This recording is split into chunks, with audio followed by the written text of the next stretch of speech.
Hello everyone. இன்றைக்கி ஒரு குட்டி கதையோட என்னோடய ஜேர்னி நான் ஸ்டார்ட் பண்ணுறேன். ஒரு ஊரில் ஒரு ஷூ கம்பெனி இருந்ததாம். அந்த கம்பெனிலேருந்து 2 பேரை ஒரு கிராமத்துக்கு ஷூ விற்கிறதுக்கு அனுப்பியிருக்காங்க. அங்கே போய் பார்த்தப்பா தெரிஞ்சுதான் யாருமே ஷூ போடலையாம். ஸோ ஃபஸ்ட்டு இருந்தவர் என்ன பண்ணாராம், இந்த கம்பெனிக்கு கால் பண்ணி இங்கே யாருமே ஷூ போடவே இல்லை, எனக்கு இங்கே ஷூ விற்கிறதுக்கு ஆப்பர்ச்சுனிட்டியே கிடையாது, யாருமே என்கிட்ட வாங்க மாட்டாங்க, அதனால் நான் இது கண்டினியூ பண்ண முடியாது, நான் வந்துடுறேன் அப்படின்னு சொன்னாராம்.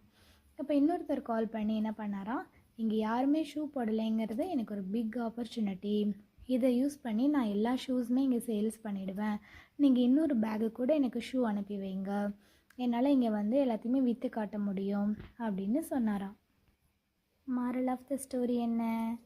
Your perspective determines your possibilities. தடைகளை விட வாய்ப்புகளை தேடும் மனநிலைமை உங்களுடைய முன்னேற்றத்திற்கும் வெற்றிக்கும் வழிவகுக்கும். இந்த ஸ்டோரி பிடிச்சிருக்கா உங்களுக்கு? ஸ்டோரி பிடிச்சிருந்தேன்னா கண்டிப்பாக ஒரு லைக் பண்ணுங்கள் அண்டு என்னோடய சேனலை சப்ஸ்கிரைப் பண்ணி சப்போர்ட் பண்ணுங்கள். என்னோட சேர்ந்து நீங்களும் என் கூட ஜேர்னியை ஸ்டார்ட் பண்ணுங்கள். Thank you everyone.